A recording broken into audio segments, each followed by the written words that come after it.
புகழ் பெற்ற வைணவ ஆலயங்களில் ஒன்றான வஞ்சுவள்ளியாக பூலோகத்தில் பிறந்த மகாலட்சுமியை பெருமாள் வைகுண்டத்திலிருந்து பூலோகம் வந்து இந்த ஆலயத்தின் மகிழ மரத்தடியில் திருமணம் செய்ததால் இவ்வூர் நாச்சியார் கோவில் என பெயர் பெற்ற தலமான நாச்சியார் கோவிலில் புகழ்பெற்ற ஆலயமான சீனிவாச பெருமாள் ஆலயத்தில் மூலவர் கல் கருட பகவானே வருடத்திற்கு இருமுறை மூலஸ்தானத்திலிருந்து புறப்பட்டு வீதியுலா வருவார். இந்த சீனிவாச பெருமாள் ஆலயத்தின் முக்கோடி தெப்பத் திருவிழா இன்று கொடியேற்றத்துடன் துவங்கியது. இதனை ஒட்டி வஞ்சுவள்ளி தாயாருடன் சீனிவாச பெருமாள் திருமண கோலத்தில் சிறப்பு அலங்காரம் செய்யப்பட்டு மூலவர் சன்னதியிலிருந்து புறப்பட்டு கொடிமரம் வலம் வந்து எழுந்தருளினார். தொடர்ந்து கருட படம் மறையப்பட்ட கொடிக்கு சிறப்பு பூஜைகள் தீபாராதனை நடைபெற்று வேத மந்திரங்கள் ஒலிக்க கருட கொடி கொடிமரத்தில் ஏற்றப்பட்டது. தொடர்ந்து பெருமாளுக்கு தீபாராதனை நடைபெற்றது. இதில் ஏராளமானோர் கலந்து கொண்டு பெருமாளை வழிபட்டனர். இவ்விழாவின் முக்கிய விழாவான கல் கருட சேவை வரும் 6ஆம் தேதி திங்கட்கிழமை நடைபெறுகிறது.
जालाकेशं त्रिनेत्रं जलदण्डकोटिमध्यवत्स्मचाण्डपाण्डदेवता षण्डवेददेवयोनिशङ्कधृत्तिकारणं सर्वगीतवाद्यकोशनृत्तदृत्तसेनानायककालमिदं विश्वक्षेणस्य तालन्दो राजनायिकासमीर श्रीनिवास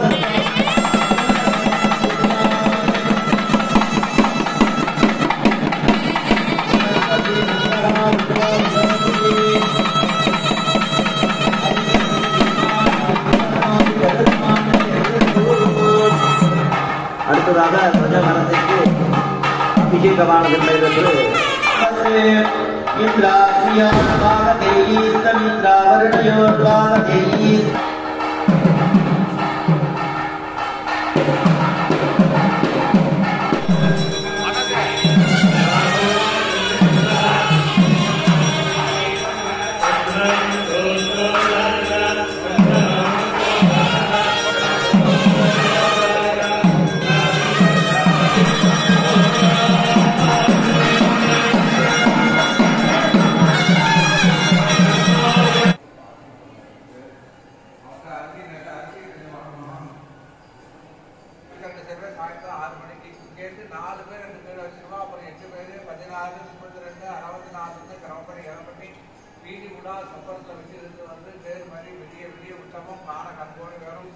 நாமாய் உடானை நரையுரில் கண்டேனேன் ஆழ்வார் பாடல் உடம்புல 8 விதமான